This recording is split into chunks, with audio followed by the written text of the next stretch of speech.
Hey people, welcome back to my channel Initial Solution. In this video, I'm going to show you how to delete all Gmail emails at once on Android.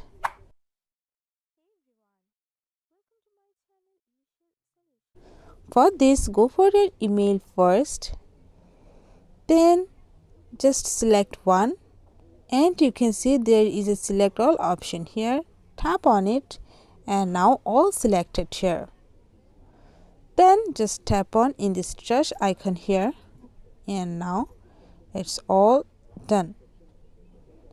Just tap on one and select all and just tap on trash icon. So yeah, that's it. This is how you can delete all Gmail emails at once on Android.